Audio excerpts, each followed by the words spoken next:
Welcome to Streets Won't Forget podcast. We're back after last week's hiatus. I'm Dodz, your host, and I'm here today with Keelan and Louie. Yes, And guys. yeah, it's been another good weekend of football for some teams. For my team, it's been a good weekend. For Louie's team, not the best weekend. Chelsea back, 3 wins in a row for them now. City keep pushing Arsenal all the way. Guess we'll start at Arsenal and Man City, the title race, as it's top of the table. 3-0 Arsenal today against Fulham. I Mhm. saw the game as being a potential banana skin going into it, but for the first 5 minutes, you could tell Arsenal were in the groove, in the rhythm of it. Uh, Mm. Trossard, 3 assists, probably has to be looking like, at the moment, one of the best signs from January. Uh, Definitely. and then City yesterday, 1-0 against Palace. I don't know, did any of you guys watch that game or catch the highlights? Pretty nice Um, game. Yeah, I yeah, did. it was one of them sleeper games, wasn't it, where you just sit on your phone through the game and you kind of like watch it for a couple of minutes and then you're back on your phone again. Yeah, literally that, man. It was nothing really in it. Keen, did you catch it? Catch the highlights? No, I didn't catch it. I didn't catch the Arsenal game actually either. Yeah, But I've seen the highlights from both. Yeah, the penalty I thought was a bit lenient in the City game. I don't yeah, know what else would really happened away from Mm. that. Um, yeah. Yeah, Mm, that's another topic, the referees, because listen, man, these lot have been pissing me off for weeks now. They're making it like I don't enjoy watching football at the moment because it's just every single week, every single game, there's like at least one bad decision, and it's just appalling. And they're trying to be transparent, but in being transparent, they're just making it worse because then they're just making people like they're coming out and saying, "Oh yeah, we got this wrong." Well, stop fucking getting it wrong. yeah. What? and like I think within all of that, there's obviously it's quite hard to define what's right and wrong in some Yeah, situations.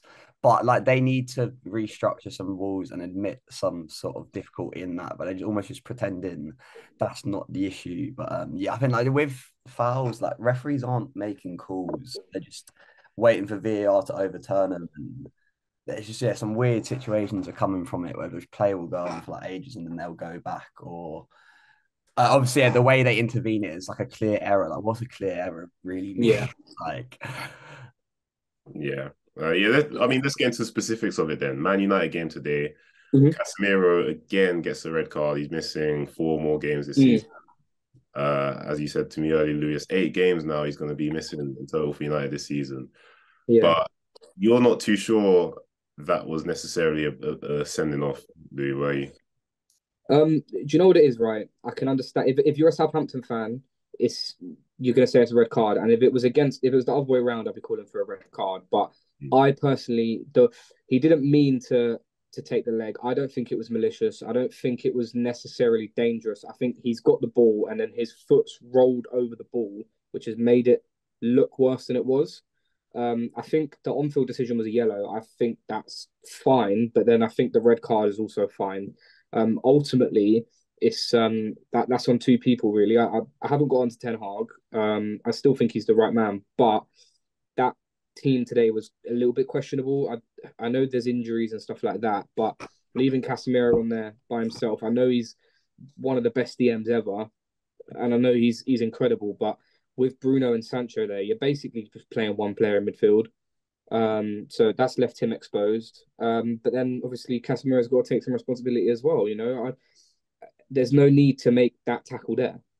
Just concede the chance, trust your defenders, and just let either don't make the tackle or make sure that you get 100% of the ball and don't get the man. So Yeah. it's silly, but I'm sick of these moments ruining games of football. That's from players and that's from referees. I'm just it's pissing me off because it's fine margins, man. Like that, if that red card doesn't happen for me, that's a 2-0 game, a 3-0 game. Yeah. And now it's just more drop points. Luckily, Liverpool drop points. Um, I mean, Newcastle and Spurs both won, so it's annoying. And now there's no Casemiro for the next 4 games. Luckily, he's going to be back for the Brighton game. But he misses Brentford. That's obviously going to be a tough game, although it's at home. Um, he misses Newcastle as well, which is going to be extremely tough at St James's Park. But I mean, there's positives to take from it. I think McTominay was actually very good when he came on, to be completely honest. Yeah. Um, And then obviously there was a few penalty shouts, which I think the handball one's definitely a penalty. Yeah. Watching back the foul of Bruno Fernandes, like my head was fucking hot at the time, so I was just like, "Yes, a pen, it's a pen, it's a pen." But watched it back a couple of times, and he does get the ball. He does obviously get his back leg as well, but I think that handball was a penalty. But listen, man, like end of the day, you're playing 20th place. Pardon me, playing 20th place in the league at home. You shouldn't have to rely on a penalty to beat them. So only ourselves to blame once again. Yeah. Um, just gotta just got to dust ourselves off and make sure we get that top four now and go for the Europa League and try our best in the FA Cup as well, because still lots of things to play for. You can't let your head drop. Yeah, maybe it's a chance for McTominay to prove to the manager that he's worthwhile being here. Yeah, maybe. I mean, United are still in the ascendancy when it comes to the top four race. Like they're still clear in terms of there's no team behind them with games in hand who can go above them. So, I think because of the great run, because of the great run that United had, kind of put them into a position where it's like we're not quite in the title race, but we are quite clear of the top four race. I feel like obviously now you're looking over their shoulder a little bit in terms of Tottenham and Liverpool, especially after the massive loss last week. Mm-hmm. But yeah, I don't know. It seems like with United at the moment, there's quite a lot of I don't know, either injury issues or suspension issues. It feels like Yeah, never quite got your best team out every week. I don't know what that's really. I Well, think the massive issue is as well. Outside of the first 11, there's like a massive drop off, and even the first 11 for me, there's only sort of 5 or 6 or 7 truly players who I wouldn't mind starting next year. I think we'll go through them. Martinez, Shaw, Casemiro, Rashford, Bruno. That's it. I mean, Anthony, I don't mind. Fred, I don't mind, but I want a ball carrier in there because Fred just makes the game too frantic.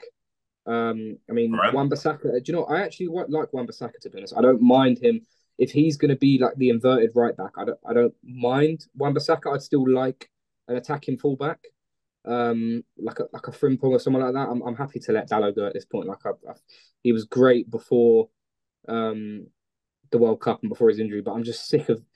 We've had so many of these players over the years where it's just like, oh yeah, they're going to come good, and then they're good for 5 games, and then they just stink again. I'm just sick of it, man. I want players who are consistent every single week. I don't want these guys who are just like 1 week they're really good, and then they get an injury and they come back and they're shit. Like just fucking, you can get 20 million for him as well. Just let him go, get someone else, man.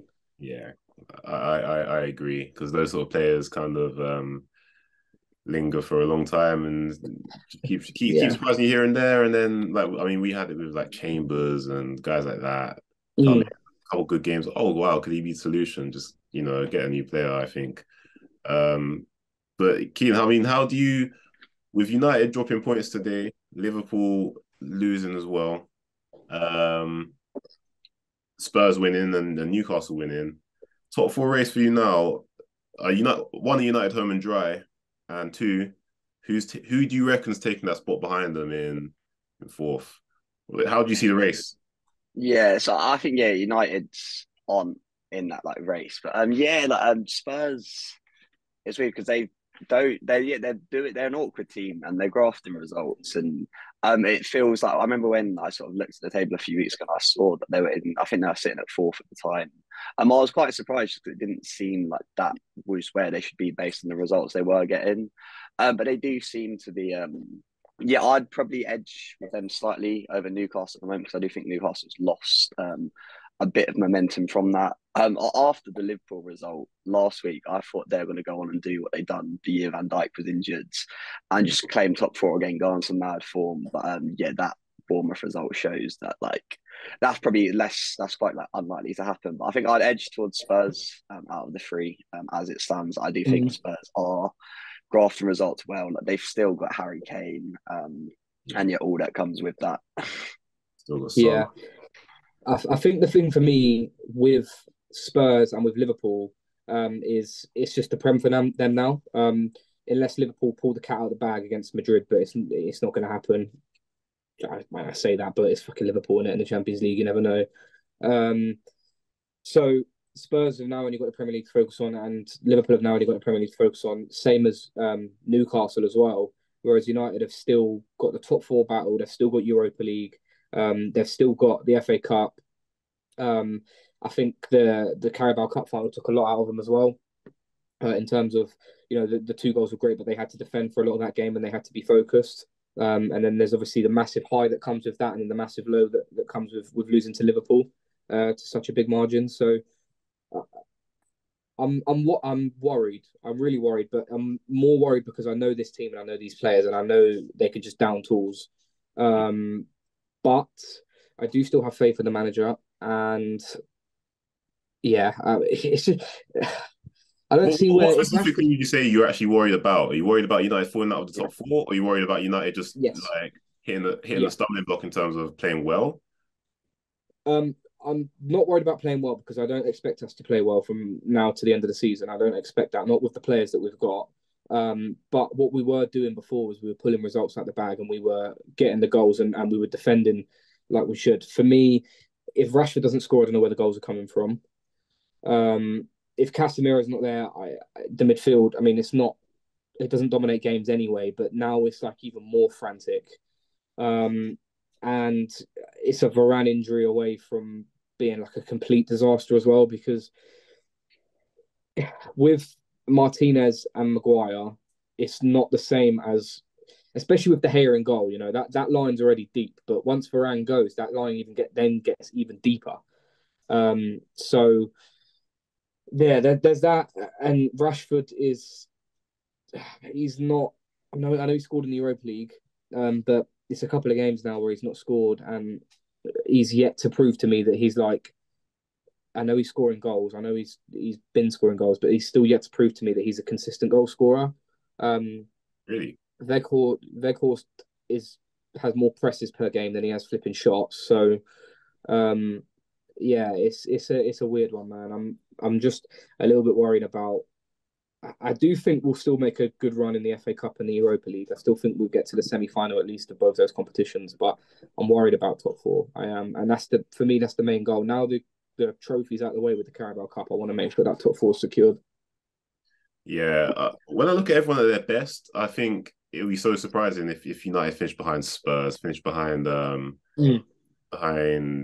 Liverpool at their best are obviously a different beast, but Liverpool they've got quite a bit of a gap to get over. To be fair, we haven't really even touched on teams like Brighton. I mean, like 3-2 yesterday, but I think they got 2. If they win all their games in hand, I think they're just about touching Tottenham. What are we saying? Are they to be considered, or is it a Europa League thing, Conference League thing for them, max? Yeah, I mean, Keelan, you can say your thoughts first, and then I feel like I've spoke for ages. So yes, I think it'd be like a sort of Conference Europa League sort of max forward, and I think obviously if they win all those games in hands, they would be in that position. I just think based on sort of how many points Brighton have and the form they sort of had the whole season, the likelihood of them winning sort of 3 games in a row and then being the 3 games in hand is sort of quite unlikely. I just don't think it obviously takes a lot to win 3 games in the trot. You see, I think I saw some stat Arsenal's done it like loads, but you'd think it happens more often when you actually look at how teams pick up results. To get 3 wins consecutively normally is quite impressive for a side. So yeah, I don't really think they come into it too much. But I think with United, I think the reason I've got quite a bit of confidence in them is because I think obviously Casemiro suspended, but I think like what you said. Obviously, if Casemiro didn't get that red card, I think Man U go win that game. Like the pressure in the last 70 minutes is too much, and and they go on and win. But obviously, when a man gets sent off, it's hard to do much, and it is that decision could have so easily went the other way. Obviously, when there's a 4-game suspension attached to that can affect your results for the season significantly in that time. But just away from that, I think like that Liverpool game, obviously 7-0, blah blah, like that you shouldn't be conceding 7, but like to win at Anfield was always a big ask. Like I feel like in terms of what I can slate about how Man U bring themselves into the football pitch is they should have lost against Liverpool. They shouldn't have lost 7-0. Yeah, And I then agree. against Southampton, if that it's like a 50-50 red card, if that's not a red, and they go on and win again, there's like no sort of problem at all. And I just think the way Man U do grind out results, I do think, yeah, unless stuff like a red card comes into it, they probably still win the game. Yeah. But it's not at this stage. It's not an anomaly of Casemiro. Though. Like he's I don't know how many bookings he's got. He's got over 5 because he missed that Arsenal game. And he's 2 reds now for him. And I think go on. that's a combination of a couple of things though. It's a combination of him as a player is always going to be that type of player, but so was someone like a Roy Keane. But I also think it's the players he has around him as well. I feel like sometimes he feels like he has to do a bit too much, and he probably does have to do a bit too much. Sometimes he's responsible for being the first midfielder to receive the ball from the defenders and then releasing it. He's got to be the one who stops the transitions. He's got to be the one who pops up into the box and scores goals. He's got so much responsibility, and I understand he's the most experienced pro in that team. And that he should have that responsibility. But I just think if you had someone who could come in and receive the ball and let him do, because at Real Madrid, right, he had Cruz and he had Modric, who are 2 of the most technically proficient midfield players we've ever seen in the game, right? And at times it was sort of like them 2 would keep the ball and then Casemiro can go around and do all their dirty work. And he was the best side piece in world football. Like he's the best complementary midfielder in world football, but he's not like an all-action midfield player who is going to score goals, who's going to break lines, who's going to tackle. He's not that type of player. He's someone who needs just one sole responsibility. But when you've got Fred next to you and at times Bruno Fernandes and they're not keeping hold of the ball, they're not keeping things ticking, he's the one who's got the responsibility for that. So I think sometimes it's just too much, even for someone who has been world-class throughout their career. Yeah. It's just difficult. And I think it's no one's fault really, because, I know there's been a lot in the summer, but you can't fix every problem at once.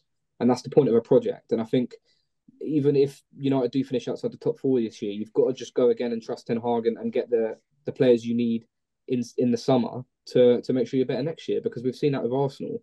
If you keep building and you really trust in what you've got, you can make something. Because look, that Arsenal team, a few additions have revolutionised it. A Jesus, an Erdegaard, these players, they've made Xhaka better. They've even made Partey better, in my opinion. I think Partey now is performing so much better than what he was a couple of years ago when he first joined Arsenal, because the team's harmonic. So I think we just have to trust the process, which I feel like I've been saying for the past 10 fucking years, bro. But Ten Hag's he's different to the rest, and I feel like with that, I do think like Casemiro has grown into that role at United quite well, in like the fact that United's results haven't been like that bad, considering obviously when he signed, I thought he was just this like sort of midfielder, just interceptions, tackles, just sit back, just like a classic defensive midfielder. But he has like sort of obviously, he's not going to be maximised as much, but he's almost done. Like it's only scoring goals. He's one. I think he's like I think Anthony's second top goal scorer, and then he's like third with like 1 goal less. And I think as an all-action midfielder, he has done like quite a good job. Obviously, you're not maximising them completely, but I think like if you were to sign someone going forward, I don't think he should go back to the role he has at Real Madrid. I think you should give him keep some of the responsibilities that it's gained at United, but obviously just with better players. I think with him is Ten Hag will understand that, yes, he doesn't need that responsibility and he needs to continue doing what he's doing. But then at the same time, Ten Hag's someone who we've seen with the tactical flexibility we've had already. He's very good at making people's weaknesses not show as much and people's strengths show a lot. And I think he needs to do that with Casemiro if a number 8 comes in, because Casemiro is not someone who's going to get the ball from the defenders and carry it 30 yards. He's just not that type of player. But he is someone who can score goals. He's someone who's great at breaking up play. He's someone who can be a world-class footballer. But I think it's just the profiles at the moment in that midfield aren't sufficient, to be honest. Yeah, even when Eriksen's back, you think it's not. He looked a lot better with Eriksen there. Yeah. But even Eriksen had his flaws. The good thing about Eriksen is he's a very, very intelligent, not just footballer, but he's a very, very intelligent person. So he kind of knew what to do on the pitch, and that comes with experience as well. Whereas I don't think Fred's that smart, to be honest. I think Fred's got great energy and he's very positive and he's someone who's useful. But I think Eriksen is someone who's smart and he just understands football. Like, it wouldn't surprise me if Eriksen, when he retires, goes on to be a good coach. You know, he's that type of player. So I think he was a huge loss, to be honest. Yeah. In terms of how United control games, he was a huge loss. But even he's not someone who's going to carry the ball 30 yards, you know. But he's someone he understands his limitations and he makes sure that they don't show as much. Whereas Fred, some games he's world class and some games he's awful. Yeah, he's always been on that as well. He's been in United 5 years.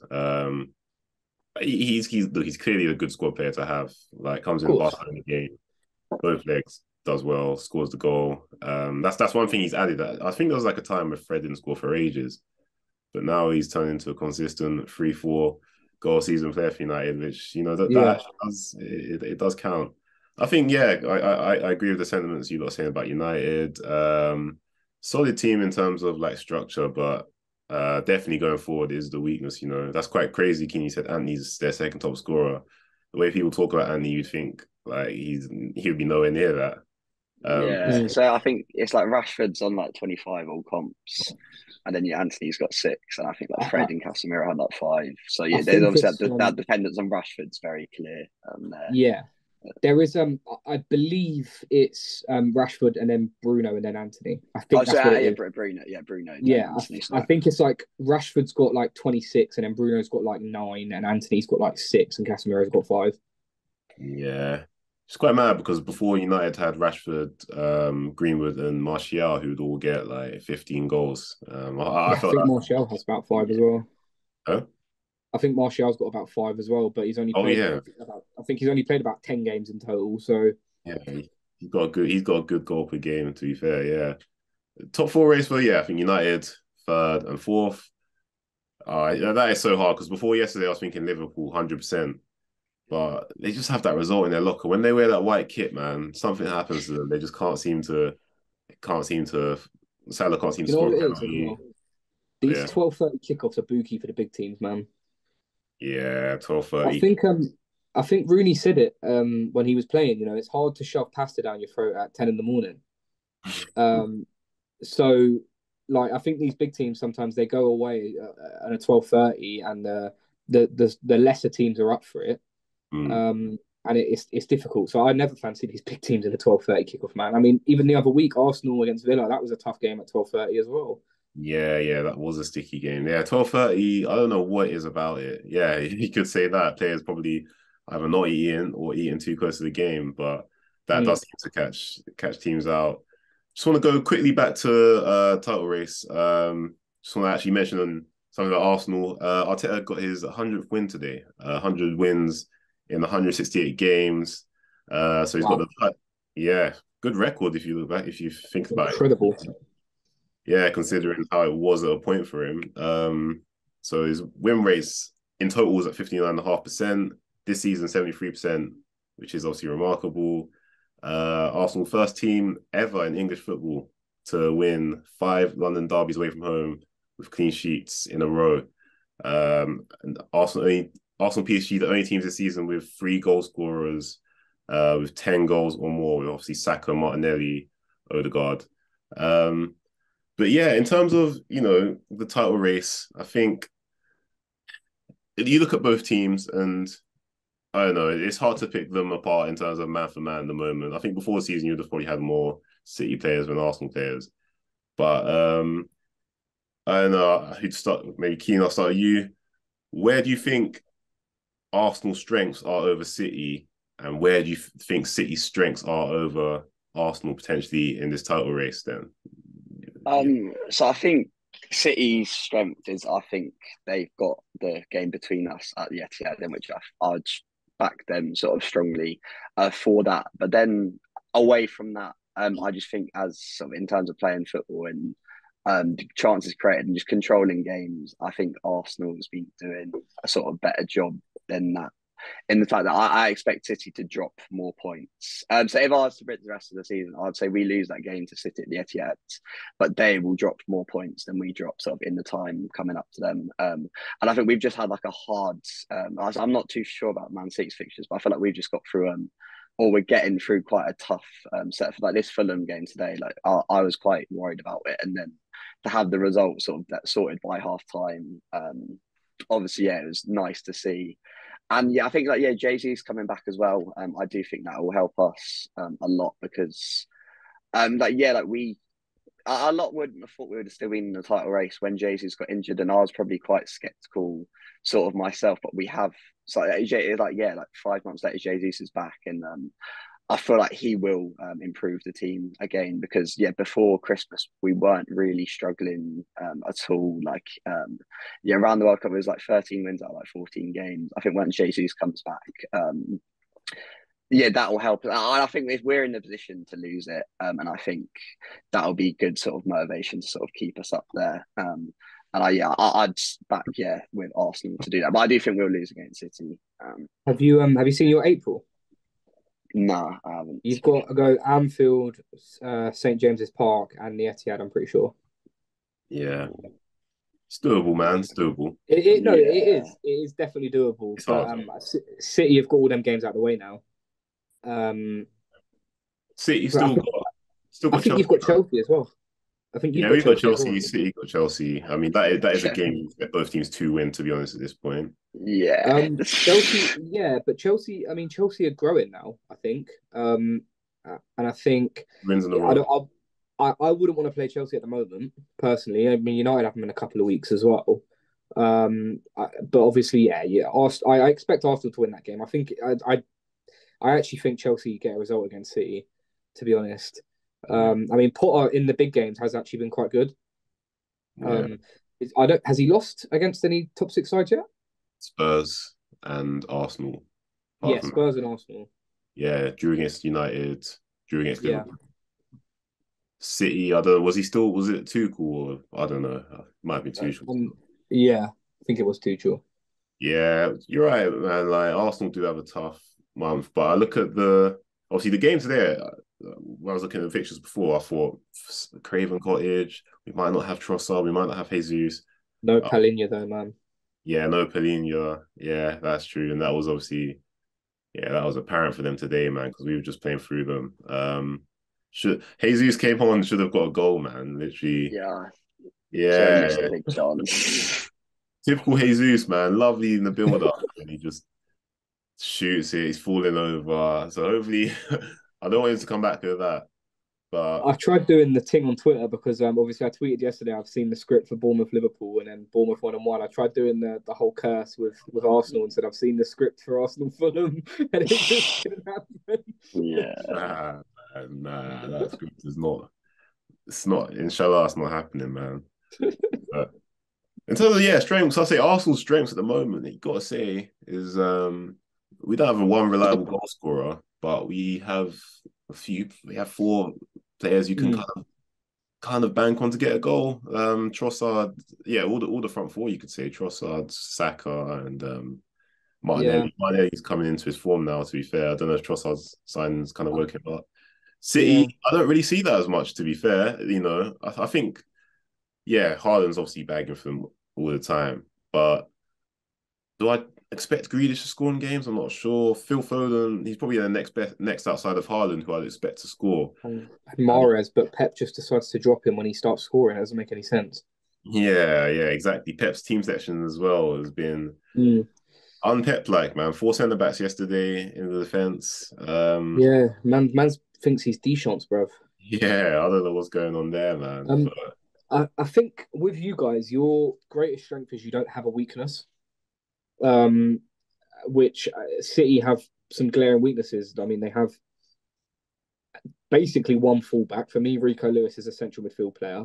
But they have one fullback, and he might be getting done for touching someone up at a club. So, What, Kyle Walker? Yeah. Oh, nah. I think, public indecency. Yeah, he got his wang out in a club and started like flinging it around, and he was like grabbing some woman's bum and stuff like that. So, yeah, he might be getting. I mean, yeah, he didn't play today. That might be why Pep might be punishing him. KDB's been out of sorts.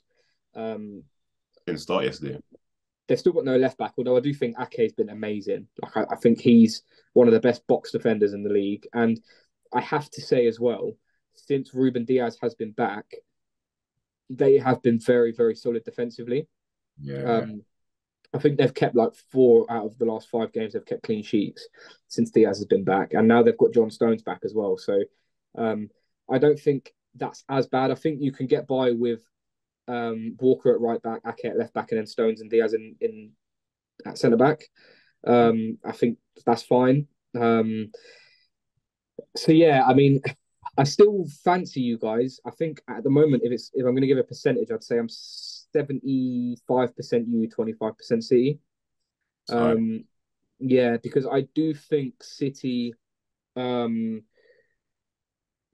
still think they've got great players, and I still think Pep knows how to, even though they've got weaknesses, I still think he knows how to make those weaknesses not as obvious. And they still do dominate games most of the time. And they've also got all their key players back now as well. Like everyone's fit at the moment, so I do still think they're in with a shot. But I just think you guys, it's looking like it's meant to be. No matter how much adversity is thrown at you, you're doing what all these great teams do. Where back in the day, when United would win a league, they'd get like John O'Shea would pop up with a goal, or for instance Federico Makeda, or you'd get like Chicharito. You're getting the Reece Nelsons and the Gabriel stepping up. Liverpool a couple of years ago when they needed a goal, Origi would come in and score. It's happening for you now, and I don't think City outside of Haaland have anyone like. For instance, I don't think someone like Rico Lewis is going to pop up with a goal. Whereas if it was Arsenal, I wouldn't put it past Ben White popping up with a goal to win you a game. Yeah, and that's just the thing where it's like, I don't know if it's luck necessarily, but it's definitely when you're getting the rub of the green, like those things. You're right. City haven't really had that this season. They had it once, I'd say. Haaland got a pen against Fulham late on when probably might not have even been a pen. But yeah, before City would always have like I don't know, I remember Sterling scoring one late goal against Southampton once. Rodri against you. And obviously Gundogan last year against Villa. It hasn't really been happening for them this season. When they've gone 1-1 in the game or gone 1-0 down, I don't know what their record is, but it must not be that great in terms of coming back. Whereas I think Arsenal have, the most points recovered from losing positions in the league, which I've obviously looked at. Obviously me supporting Arsenal, I'm skeptical of that. I don't want us to be going down in games like the Villa game. But on the other hand, City went to Villa 1-0 up and then 1-1. They couldn't get an extra goal. I don't know why that's necessarily changed with City this season. I feel like Gundogan's getting way less goals than he used to. KDB, like he's got good assist numbers, but he's not popping up with the odd goal. So yeah, it's a weird one. I don't know. Again, I don't really want to always go back to is it the Haaland thing? Because I have watched Haaland the last few weeks, and I would say he's actually impressed me. Like, I agree.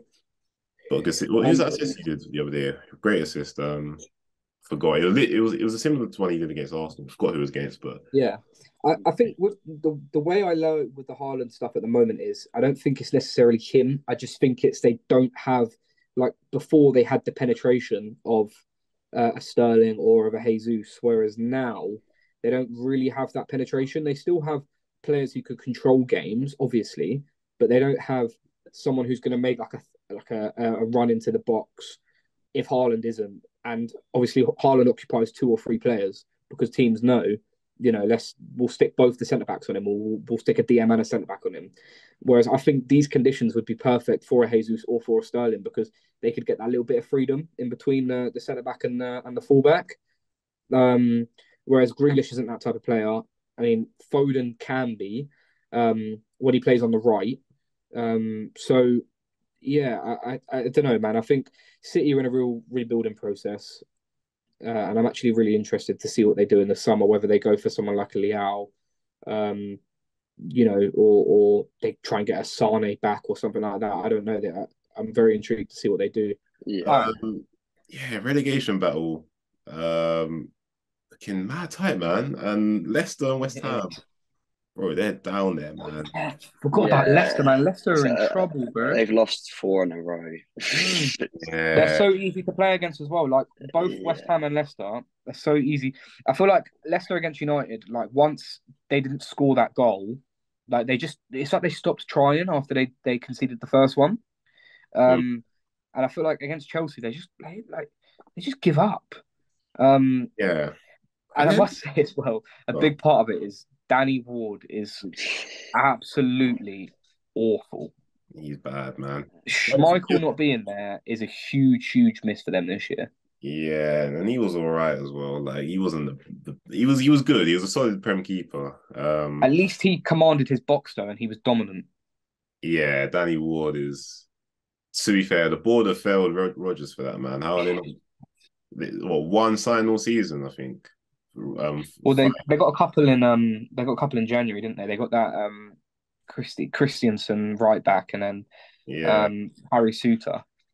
yeah, they got Suter. Yeah, it's quite mad though with Rodgers, like how at one point it was like he's the next manager who's gonna go, and then it's just kind of turned into a thing of no one's talking about it anymore. No one's kind of wanting to go, but like Do you know the thing for me is with Rodgers, yeah, and I've been onto Rodgers, but the way I look at it is there a better coach available than Brendan Rodgers? Because for me, he's an excellent coach. He might not be like an amazing manager, but he's an excellent coach. He's not great at coaching defensively, but in terms of like attacking play, he's a great coach. Is there anyone available at this point, considering that Everton have got Deitch, he'd be the one who would be obvious. Wolves have got Lopetegui. Emery's gone to Aston Villa. Is there going to be a coach they can get who isn't Brendan Rodgers, who is going to be better than those coaches of the teams they've got around them? Man, I don't think there is, because even look at Leeds. They got rid of Jesse March, and then it took them ages to get a manager, and they ended up getting Javi Gracia, who was sacked from Watford a couple of years ago in a relegation battle. So there's not a better coach available unless they can like absolutely throw a bag at Pochettino. But it's just not going to happen, is it, mid-season? nah, there actually isn't. Nah, but would you not say that's the same maybe with West Ham? Is there a better coach available to them than Moyes when everyone's been saying Moyes got to go? No, there's not. I think if Deitch was available, Yeah, then he would be perfect to go, because that West Ham team, he could do a 4-4-2. yeah, And he could have Ings playing off of Antonio. That's perfect front two for him. Soucek and Rice, perfect midfield two for him. And then Ben Rama and Fornals or someone like that. Cresswell, excellent crosser at left back. They've got two centre back. I don't think he would have let Dawson go, so he would have had like Dawson and Zuma or Dawson and Aguerd. Perfect centre backs for him. He would have got that team into like 10th or 11th. yeah, probably. But they've got Moyes, and you kind of have to stick with it and hope that hope that he keeps them up, because if they go down, it's disastrous with the stadium they've got, the wages the players are on, and the money they've spent. That could be seriously bad. Yeah, if they go down, They spent a lot in the summer, and I guess they probably spent the same as like what teams like Forest spent. But like the fact like Forest are doing that with like to build a squad on top of a championship squad. Like West Ham, they've got players like Rice. They've got like away from their new signings, they've still got they had a decent Prem team as far as where they finished last year.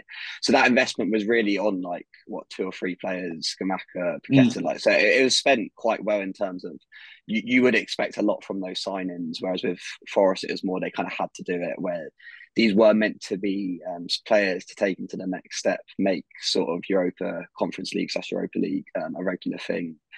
And it just hasn't worked. In which maybe Moyes' time is just up. But I think in the Leicester West Ham comparisons, I feel like Leicester's net spend in the summer was they would have made money. That's actually represented. Whereas losing your key player, if you're going to sell one player and not replace him, it's not your goalkeeper. Who's your captain as well? Not Yeah, your especially like goalkeeper and Danny your captain. Ward's.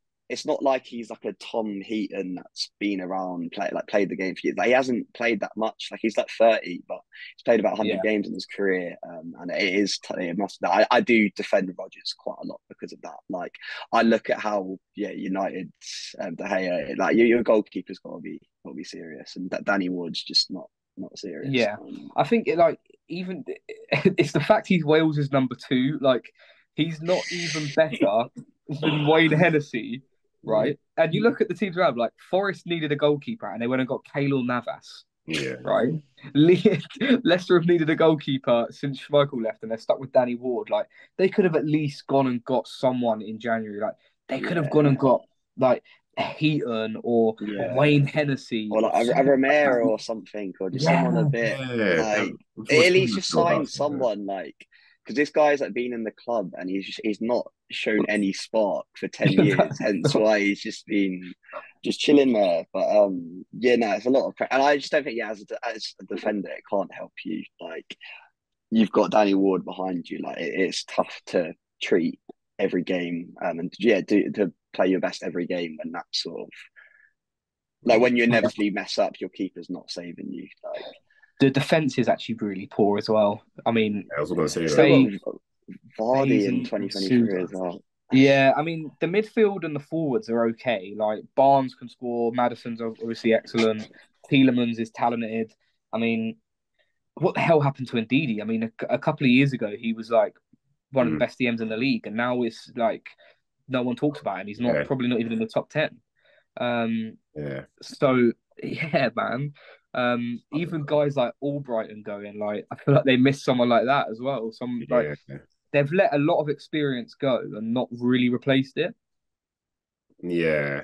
I mean, I'm looking at their team now. I've got their defense, yeah, Amate, Suter, and Feist. Before, obviously, Suter joined in January, it was Amate and Feist. And Amate is like a DM by trade, DM, right? He's just a utility Right back, man yeah. by trade. Like, and he was, at one point, Leicester were just conceding corners every week. And then I don't know what's happened to Ricardo Pereira. At one point, he was like, literally, people were saying him or Trent for best right back in the league. Not Just spoken always about. injured, bro. Him Yeah, and Justin are always injured, both of them. Justin, that's another one I forgot about, man. Yeah. Yeah, they're Take him back at Luton. huh? I'll take him back at Luton. Yeah, nah, obviously you would. But bro, that team, and then front three, Nacho, Daka, Madison, it's just as mid-table as it gets. And I think Leicester will do it. If they stay up, man, they've done well. Honestly, they've done well I because no signings. Yeah, I think if they stay up, it will be because the teams who go down are worse, not because they're good. And like I look at, for instance, like I said, they lost a lot of experience, and I think that was Wolves' problem at the beginning of the year. They obviously lost Cody, they lost Saiss, and now they've brought in Dawson, and they look so much more solid with a natural leader at the back. I don't see that with Leicester. I don't see that with Leeds. I don't see that with Bournemouth. To be, I think Leeds are down as well. Yeah, I think they're one of the teams that will go, which is sad to see because I know I shouldn't like them as a United fan, and I'm not going to say I do like them, but they add something to the Premier League. yeah. Like Ellen Road is when it's rocking, it's very good, and they're a big club. Like if you're going on heritage, they deserve to be in the league. But I just don't know. It seems like when they sacked Bielsa, they had a plan with Marsh, but when they sacked Marsh, they didn't have a plan to who to bring in. And I think when you sack a manager and you don't have a plan of what you want to do, we've seen it with United last year. Like it never works, man. Yeah, they've got no goals as well, man. Patrick Bamford's completely Scored lost. yesterday. Yeah, fair. He did, to be fair. Obviously, they got Nonto, who's a baller. To be fair, some of it was a baller, but again, just not really You that. can't rely on these young players. Yeah, it's a bit too young, maybe. Jack Harrison's obviously probably the most reliable scorer at the moment, but But he's like I'm seeing Leeds fans saying he's awful yeah, on there we go. Twitter. So I don't know that race is gonna go to the wire. Crystal Palace was again 3 games on the trot, no goal, no shots on target. So bad. That The is attacking talent they have, that's bad. Yeah, and they've got Arsenal next. I think they've got another tough game after that. They're definitely they're scraping by. I think they've got a game in hand. They've got 27 points, so they should be all right. Yeah, they're But one of them teams though. That, like, they'll always make it a tough game, even if they're not having a shot on target, which I think will keep them up. yeah, Whereas I don't feel like the likes of Leeds and Forest and stuff like that, I don't feel like, especially away from home, these teams make it a tough game. Whereas I feel like Palace are always in the game, even if they don't have a shot on target. They've always got a threat on transition, or they've always solid defensively. But yeah, man, I think there's obviously 7 or 8 teams who could go down still. I think from Villa downwards, I think anyone can go down. yeah. You think Villa as well? No, I don't think Villa will Yeah, go down. yeah. So from Palace, then From Palace downwards, yeah. 8 teams. Yeah. I don't think Wolves will go down. I think they'll stay up, but I think anyone around that area other than Wolves can go down. That includes Palace. Yeah, can't say I disagree with that. It's just obviously a weird relegation race for me because there's not a absolute one team who's an absolute whipping boy in the league. I know as much as Nottingham Forest have pretty bad away record, and I've got the other team you mentioned, Louie, but I think Leeds, even Leeds when they go away Yeah, from home, went to United, got 2-2. So no yeah, Casemiro as well, isn't it? yeah, true. Again, it's going to be a fucking same problem again in the next couple of games. But yeah, Yeah, kind of yeah, they all wrapped have up. their problems. Who?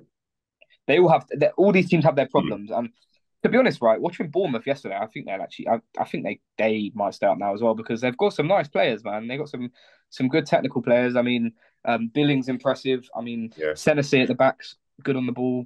They've yeah, got a keeper who like can play the ball as well and can make good saves. They've got that Uatara guy looks very solid. That winger who assisted the goal. Um, and they invested money in January. They invested what, like 78 million, I think. yeah. Smart money, I think. Smart money as well, yeah. And they've obviously got that new investment now. They've got Michael B. Jordan Yeah, uh, as co-owner. So look, man, all of these teams have apart from Leicester have thrown money at it mm, to try and resolve the problem. But yeah, it's I don't know, man. There's always got to be 3 teams, obviously, who miss out, and it could be any of them. yeah. We'll wrap this up by pushing everyone for the free. And I'm sure we've done this already before. We'll probably do it again in a few weeks. But free go down. I'm going to go with West Ham. Going to go down. I'm going to go with Leicester. Going to go down. I think Ooh, Southampton as well are going to go down. I think. Nah, Leeds are going to go down, not Leicester. okay, That's Leeds, Southampton, and and West Ham. West Ham. Yeah, Ooh, okay.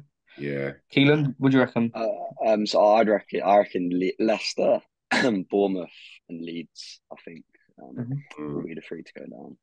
I know I literally said 30 seconds ago that I don't think Bournemouth will go down. Yeah, but just thinking about it, I think Bournemouth will go down. I think Everton will go down, and I think Leeds will go down.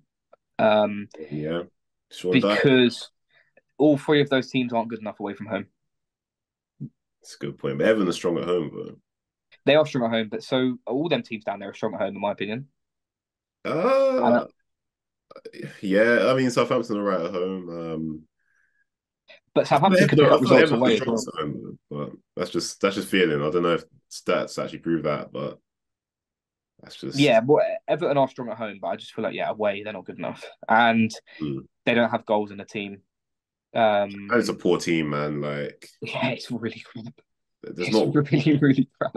Bro, when they go down, who's getting picked from that team? Maybe a woman. Onana. An Yeah, honor, yeah, okay. That's probably the pick.